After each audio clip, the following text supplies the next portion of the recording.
Thank you, Jim, for being here with us Thank in you for having Portugal. me. Uh, this is a press conference. It's very special because I think mostly of the journalists could not see yet Patterson because it's today the first, and there was Yeah. not a press show before. Ah, Okay, don't so you haven't seen Patterson? Most. no. Huh? I have seen it at Cannes. Okay, you too. Okay. And no, Jim is here with us to present the two films that we finished this year, Gimme Danger and Patterson. And it's really a pleasure to have him here because for a long time I wanted him to be here in the festival. This year it's a good year.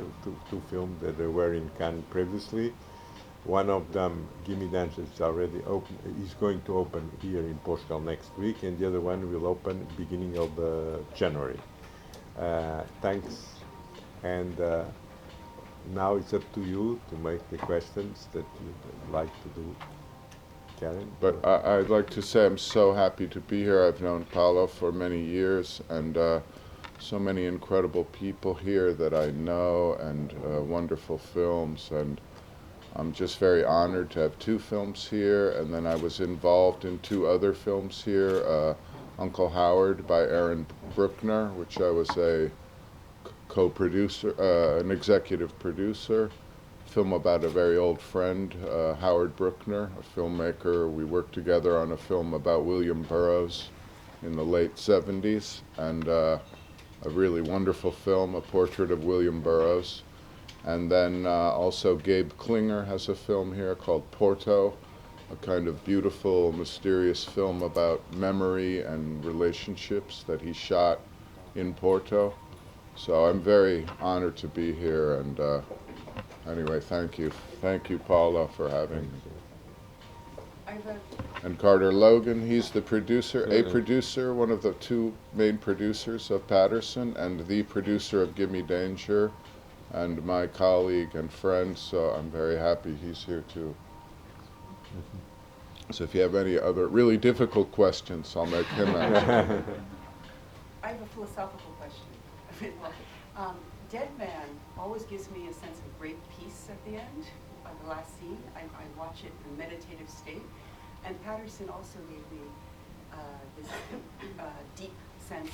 And I was wondering if you could comment on your own evolution from Dead Man to Patterson in terms of this meditative quality that, or maybe I just sense it, but there's a depth of going into confrontation with life and death and facing it with this serenity.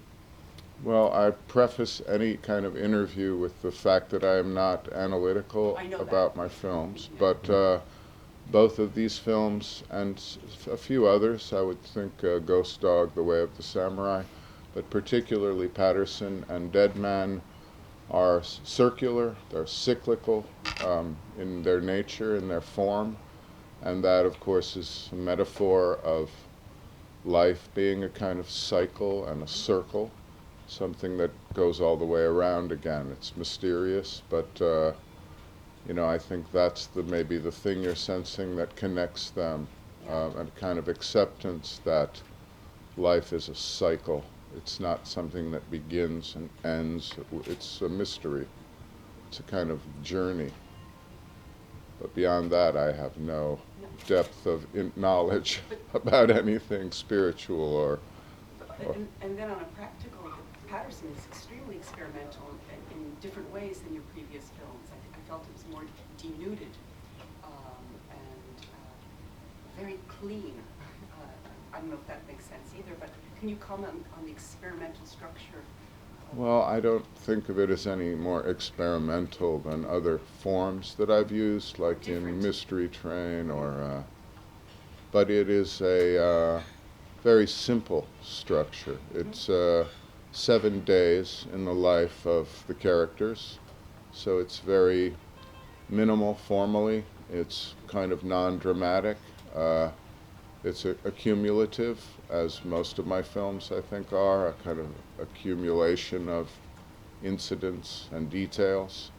So, but it's very, yes, it's very simplified in its form, and that allows you to look at the details and not be worrying too much about the plot or a storyline or drama or anything. It's kind of avoiding those things in a way, avoiding drama and conflict, and just being a simple,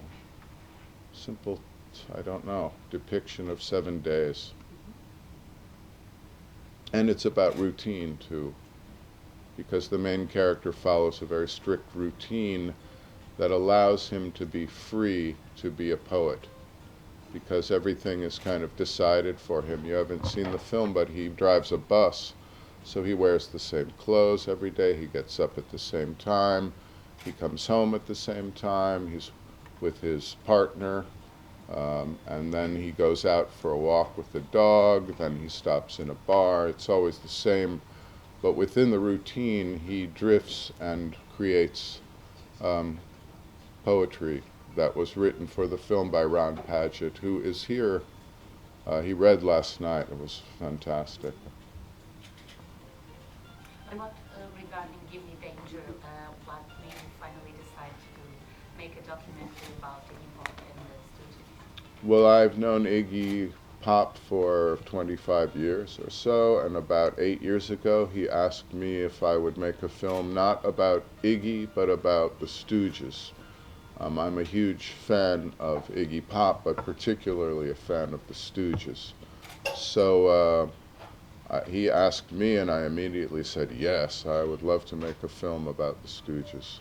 So it's a kind of celebration of this very particular, incredibly innovative and important rock and roll group from Midwestern America. I love the Stooges. And the film is a kind of a love letter to the Stooges. It's not a analytical film about all the dirt on the Stooges. It tells you their history, and it's about their music and what they mean culturally, I think.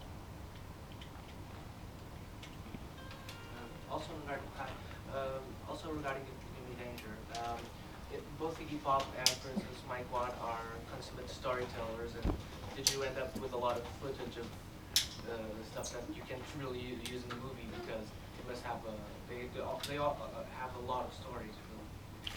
Yeah, well, we decided in the film to interview only the Stooges, and Mike Watt being a member of the reformed Stooges, and Danny Fields, their manager and who signed them initially, and Kathy Ashton, the sister of the two Ashton brothers. But we didn't want any other interviews with people outside the band, analyzing the band, critics, other musicians. So we chose to keep it intimate in that way. And yes, they are some great storytellers, especially certainly Iggy. And Mike Watt is amazing. I could listen to him talk forever. So we had a lot of stuff. We had so much stuff. Carter and I were joking. We could make a 10-hour film, or we could make a film in 10 one-hour sections of just these people telling stories. But of course, that's not really feasible. So we made the film we made. But yeah, some great stories from them. A lot of Iggy's stories are the structure of the film is based around a kind of oral history coming from him. And then we have the other people talking as well. You very famously worked with the RZA and the GZA, and you've now worked with Method Man. It's the first time, right? Yes. Are you planning on working on with other Wu-Tang Clan members? Maybe by the time I'm done making films, I'll have all of the Wu-Tang. Except for ODB.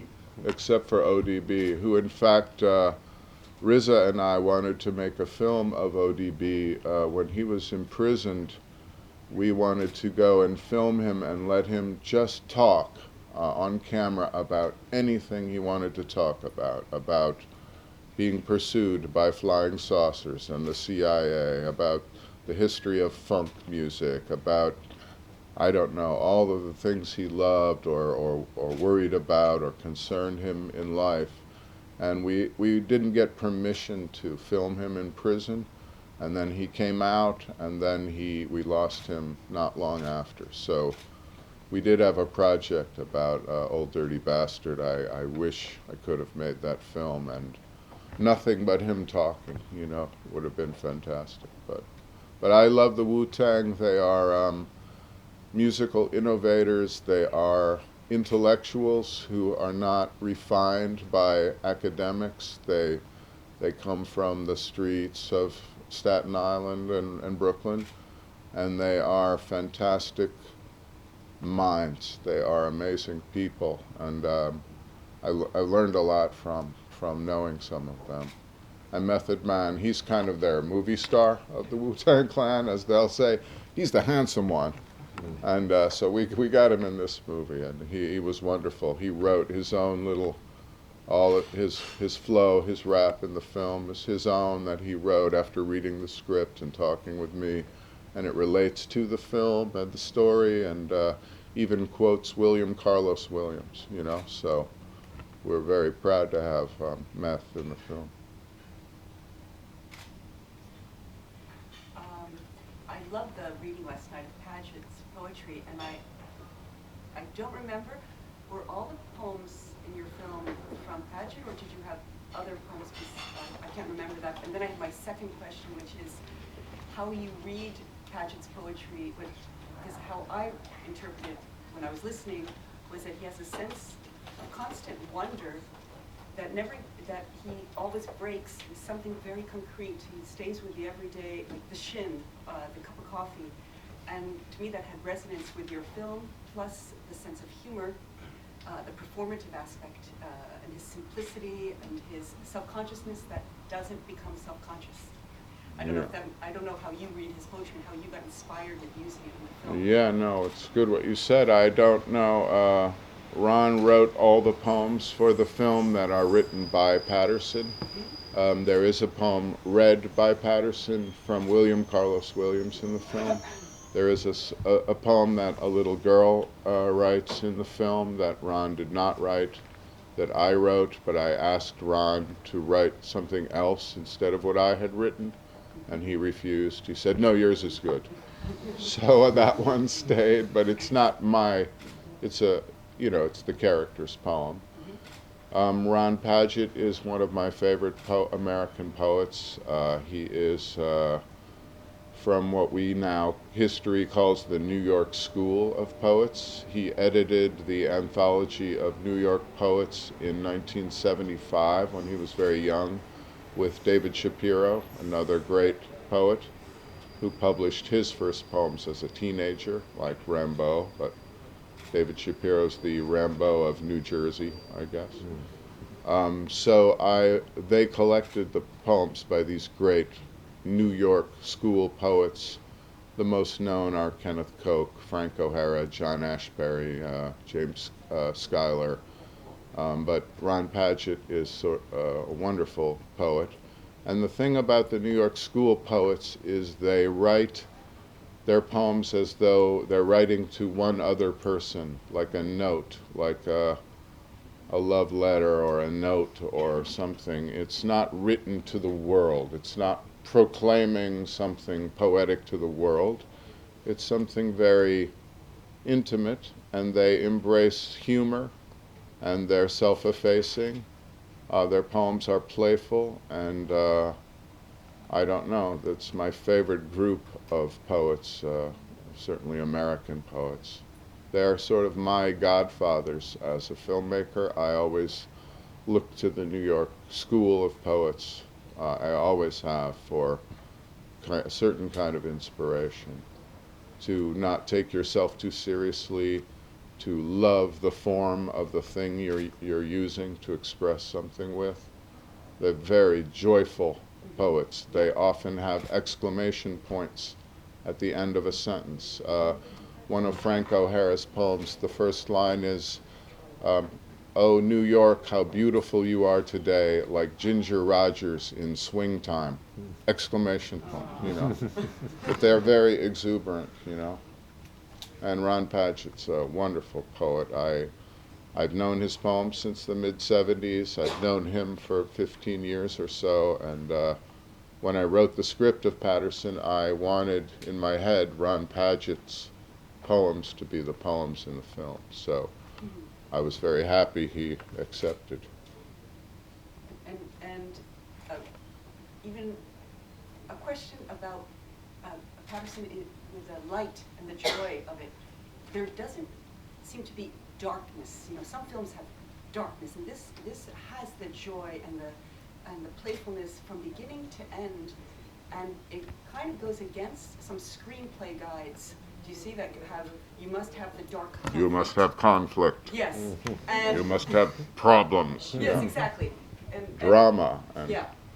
yeah, well, those things are very valuable, and I love a lot of dramatic and dark films, you know, but and there's a balance too, and this film is not that. This film is closer to maybe, and I'm certainly not comparing myself, but films by Ozu and Narusa, films by Bresson, films where the essence of the film is not darkness and drama. It is more in details that accumulate, and so this is a film just to put on that side of the scale a little bit, to balance it out. There are a lot of dark, dramatic films about people not getting along and women being abused and lots of things, unfortunate things around us. And they're very valuable, but this is not one of those. It's a kind of antidote, maybe, to those things. Did it feel good to do it? Because of that? Yeah, or to be in that mode. Of Well, doing this. yeah, yes. And it felt good making this film just because of the collaborators on the film, and the spirit of the people making the film is in the film and becomes part of it. So it was a very pleasurable experience. You know, it's always hard as hell to make a film, but it was very pleasurable as well, very positive. There was nothing negative in our whole production and editing, nothing.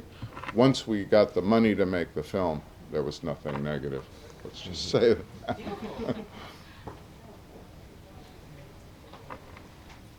Any more questions? A political one. How do you see the Donald Trump victory? I think it's a tragedy. I think it's a very sad and tragic thing. I think that the world, it's tragic for the world, not just Americans. And I think people should be very vigilant of the cycles of fascistic tendencies. I think people should be, there's something that smells badly, like, not that we were there, but like the 1930s. And I think people should be very vigilant and be careful with people like Le Pen in France, people like Trump. I find it very sad. I find it a tragic moment for America to have this kind of clown become president, you know. But there's an essence of fascism underneath that is, I can feel. It's not a good thing.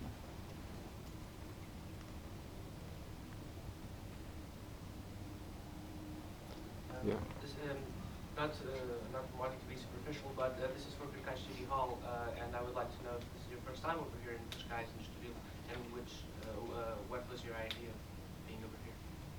To the festival, or? The place in the festival. Both of them. Well, I haven't even been in Portugal since a long, long time. It's only my second time here, and but all people I know and friends that have come here have been telling me for years, this is one of the most fantastic festivals and places. And so I just didn't have the chance to get here. So I figured, well, finally we have two films, we better come, you know. So I don't know, I'm very happy to be here.